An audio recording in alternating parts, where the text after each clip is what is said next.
정의당 최선 의원입니다. 저는 미방위 소속이고요.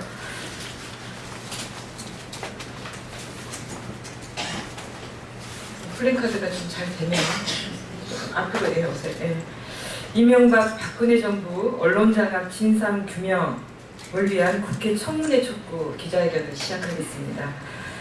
이명박 박근혜 정권 9년간 언론인과 저널리즘 탄압, 청와대와 총리실 등 권력기관의 직간접적 인사개입과 보도개입 등 다양한 형태의 언론 탄압과 언론 장악 시도의 결과 공영방송의 공정성과 공익성에 대한 국민의 신뢰가 지금 바닥이 됐습니다.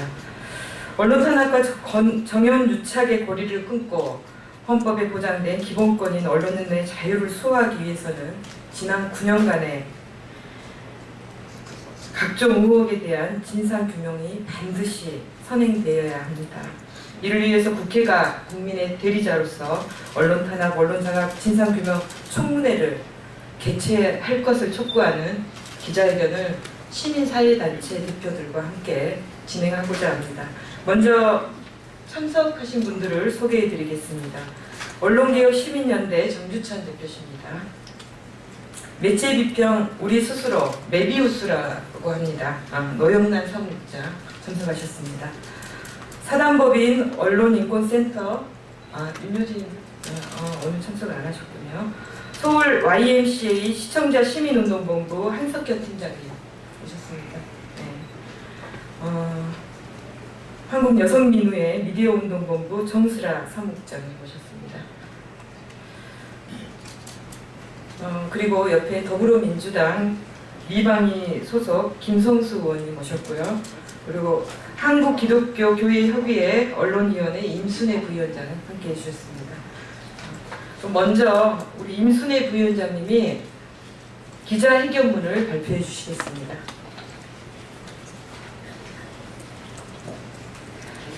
기자회견문 이명박 박근혜 언론장악 진상규명 국회 청문회 개최를 촉구한다.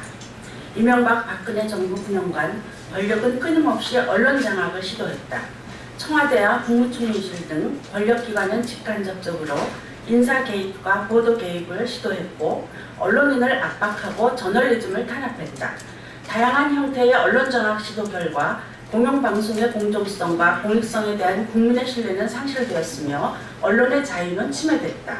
이명박 정부는 국무총리실 산하 공직윤리지원관실을 통해 정치권과 주변부를 아우르는 광범위한 민간인 사찰을 진행했다. 당시 밝혀진 문건에는 KBS, MBC, YTN에 대한 적극적 개입 시도가 적나라하게 밝혀져 있었다. 박근혜 정부는 언론에 대해 권력이 할 수 있는 나쁜 일은 모두 했다고 해도 과언이 아니다. 청와대 홍보수석의 직접적인 보도 개입, 언론사, 이사회 사장 등 인사 개입, 방송 심의 규정 개약, 청구 심의를 통한 정부 비판 보도 가로막기, 대통령과 정부에 대한 비판 목소리의 명예훼손죄와 모욕죄, 소송 전 남발 등 헤아리기조차 어렵다. 이 과정에서 언론 개입에 항의하고 공정보도를 위해 노력했던 수많은 언론인들은 부당해고와 징계에 시달렸고 여전히 보도 제작 현장으로 돌아가지 못하고 있다. 권력에 의한 언론 개입은 4.19 혁명과 60 항쟁으로 이룬 민주주의를 근본부터 무너뜨린 행위다. 민주주의의 근간인 언론을 권력의 힘으로 장악하고자 했던 수많은 증거와 의혹에도 불구하고 제대로 된 조사는 이루어지지 않았다. 언론 탄압과 정원유착의 고리를 끊고 헌법에 보장된 기본권인 언론의 자유를 수호하기 위해서는 지난 9년간 나타난 문제와 제기된 각종 의혹에 대한 진상규명이 반드시 선행되어야 하며 국회가 대의자로서 무거운 사명감을 갖고 이 책임을 맡아야 한다.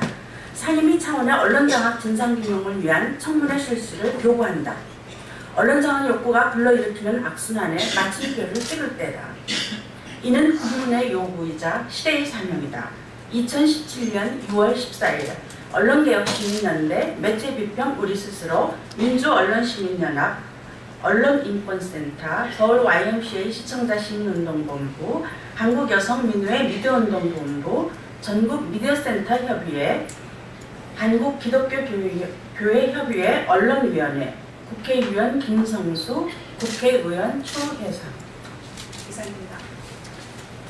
네, 두 분의 말씀 더 듣고 기자회견 마치도록 하겠습니다. 우리 정규찬 대표님과 김성수 의원님 차례로 말씀 부탁드리겠습니다. 네, 촛불 혁명이 성공했습니다. 정권만 바뀐 게 아니라 촛불 혁명이 성공한 거고요.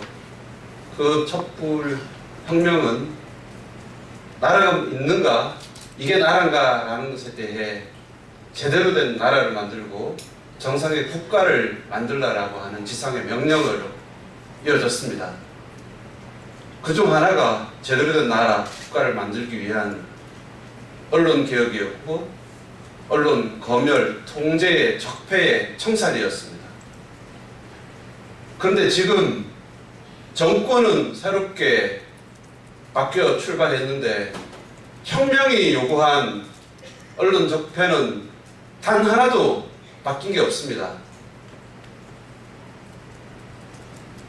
부역자란 말이 불편하고 불쾌하다지만 그 말밖에 쓸 수 없는 언론 장악 패거리들이 아직 여전히 득세하고 있고요. 이 땅에서 저널리즘을 맡아라라고 하는 87의 역사를 등에 업고 어깨에 지고 현장에 나섰던 기자, PD들이 목이 잘린 그 상태로 있고요. MB 박근혜 정권 지나면서 출연이 거부됐던 블랙리스트 사태는 예술계가 아니라 방송계에서, 언론계에서 먼저 시작됐던 건데 그것도 어떤 진상 파악이 전혀 되고 있지 않습니다.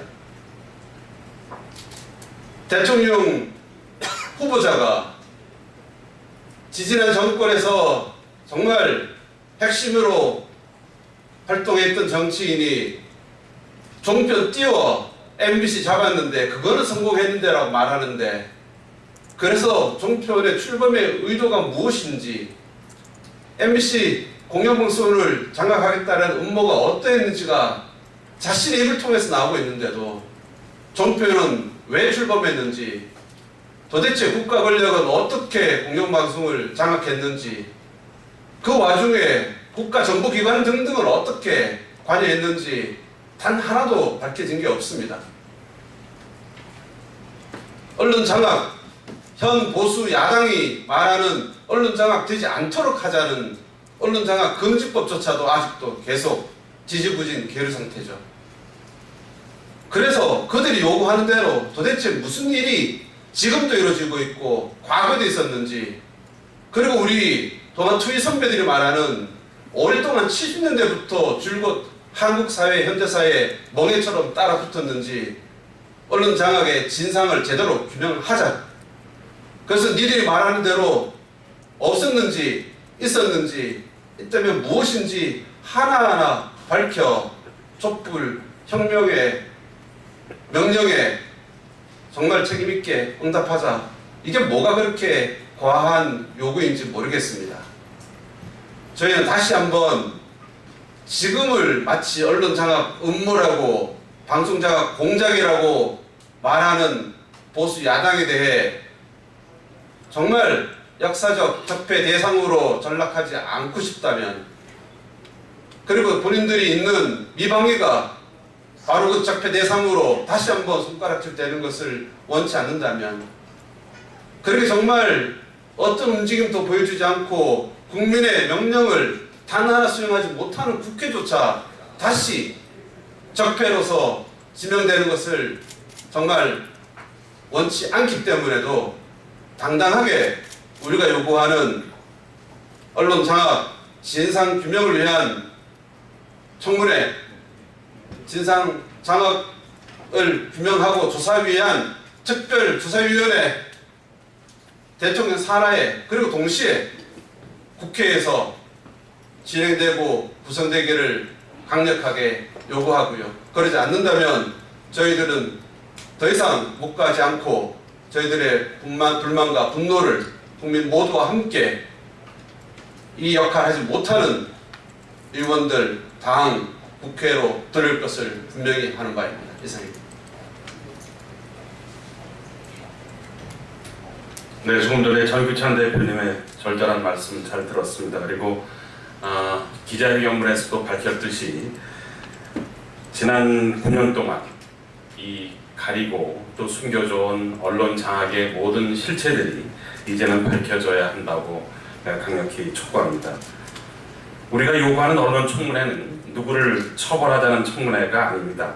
국민들에게 진실을 알리고 또 정권이 바뀔 때마다 대두되는 방송의 공정성, 중립성 문제를 해결해서 공영방송의 잃어버린 신뢰를 되찾자는 그런 청문회입니다.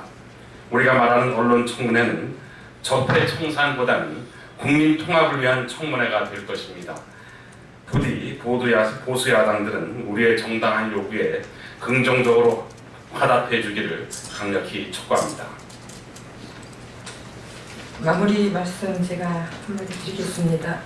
자유한국당이 어제 방송장악 저지 투쟁위원회를 출범을 시켰습니다. 야당의 역할을 좀 제대로 해보고자 한다는 그 의지에 대해서는 응원하고 박수를 보냅니다. 그러나 적반하장이라는 말을 듣지 않으려면 지금의 사장들이 방송을 잘 지킬 수 있는지 한번 따져봐야 합니다. 그런 의미에서 언론장악 진상규명을 위한 미방위 청문회를 우리 국회에서 그리고 야당의 역할을 충실하게 하고자 하는 의지를 보인 자유한국당에서 마다할 이유가 없을 것 같습니다. 부디 청문회를 진행할 수 있도록 그 미방위 파행을 풀어주실 것을 강력히 촉구하면서 기자회견 마치겠습니다. 모두 수고하셨고 고맙습니다. 수고하셨습니다.